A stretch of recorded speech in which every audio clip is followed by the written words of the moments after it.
Cerita rakyat dari Jawa Tengah berjudul Bawang Putih dan Bawang Merah. Pada suatu hari, di sebuah desa yang aman dan damai, hiduplah seorang anak gadis bernama Bawang Putih bersama ibu dan ayahnya. Ayahnya adalah seorang saudagar kaya di desa. Namun sayang, Bawang Putih baru saja kehilangan ibunya, sehingga kini ia harus hidup berdua dengan ayahnya yang sering keluar desa untuk berdagang. Suatu hari, sepulang ayahnya dari berdagang, ia membawa pulang seorang istri yang akan menjadi ibu tiri dan seorang anak perempuan bernama Bawang Merah yang kelak akan menjadi saudara tirinya. Selama ayahnya berada di rumah, ibu tiri dan Bawang Merah selalu bersikap baik kepadanya. Tak berselang lama, ayahnya pun harus pergi keluar desa untuk berdagang.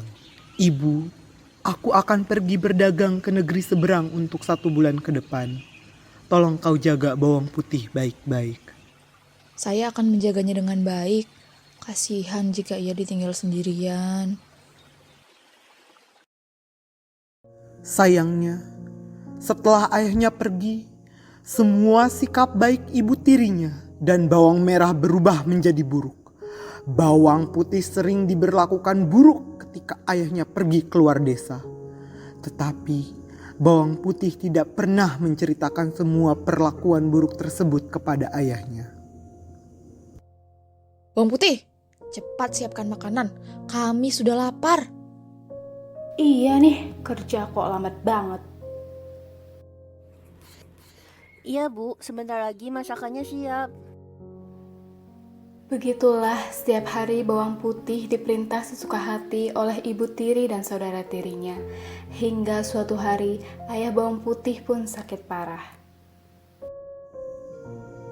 Bu, sepertinya waktu ayah tidak banyak. Tolong ibu jaga baik-baik Bawang Putih ya. Tentu saja, Pak. Ibu akan selalu menjaga dan menyayangi Bawang Putih. Dan akhirnya ayahnya pun meninggal. Ibu tiri dan Bawang Merah sangat bahagia karena mendapatkan warisan yang berlimpah. Sedangkan Bawang Putih tetap diperlakukan dengan tidak baik oleh mereka. Suatu hari Bawang Putih mencuci baju di sungai. Namun ia tidak sengaja menghanyutkan selendang merah kesayangan ibu tirinya.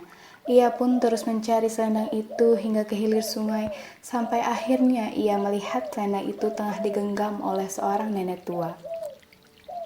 Permisi Nek, bolehkah saya minta selendang itu? Karena saya rasa selendang itu mirip selendang ibu saya yang hanyut. Iya, boleh. Tapi dengan satu syarat ya.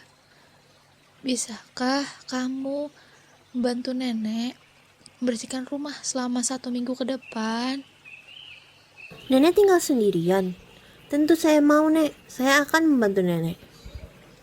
Selama 1 minggu, Bawang Putih pun membantu sang nenek dengan senang hati hingga semua pekerjaan rumah selesai. Nenek pun memberikan beberapa buah labu sebagai hadiah. Ini hadiah untuk kamu. Kamu pilih saja ya, mana yang kamu inginkan. Terima kasih Nek, saya ambil labu yang kecil ini saja ya.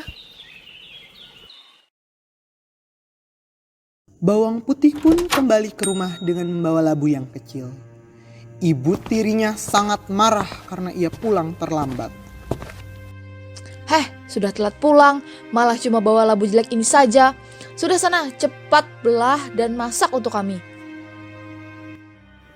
Bawang Putih pun membelah labu itu dan alangkah terkejutnya ia dengan emas yang mengisi labu tersebut. Ketika melihat emas tersebut, ibu tiri langsung merebutnya dan meminta Bawang Putih untuk menceritakan bagaimana Bawang Putih mendapatkan labu tersebut. Ibu tiri mengangguk-angguk mendengar ceritanya dan merencanakan sesuatu bersama Bawang Merah. Besok, kamu lakukan persis seperti apa yang Bawang Putih lakukan. Ibu yakin kalau kamu bisa mendapatkan lebih banyak emas daripada dia. Baik Bu. Esoknya, Bawang Merah mencuci dan menghanyutkan selendang persis seperti apa yang dilakukan Bawang Putih. Ia juga bertemu dengan si nenek. Nenek itu juga meminta syarat yang sama dengan apa yang dilakukan Bawang Putih. Meskipun begitu, bawang merah mengerjakan pekerjaan yang diberikan dengan nenek dengan asal-asalan. Duh, malas sekali mengerjakan hal seperti ini. Setelah 1 minggu selesai, nenek pun memberikan pilihan hadiah labu padanya, dan ia memilih yang paling besar. Sesampainya di rumah, bawang merah langsung memanggil ibunya yang sedang dipijat oleh bawang putih. Karena tidak ingin bawang putih ikut menikmati hasilnya juga, akhirnya ibu tiri pun menyuruh bawang putih untuk mencari kayu bakar. Setelah bawang putih pergi, ibu tirinya pun meminta bawang merah untuk mengunci pintu rumah. Ibu, lihat ini.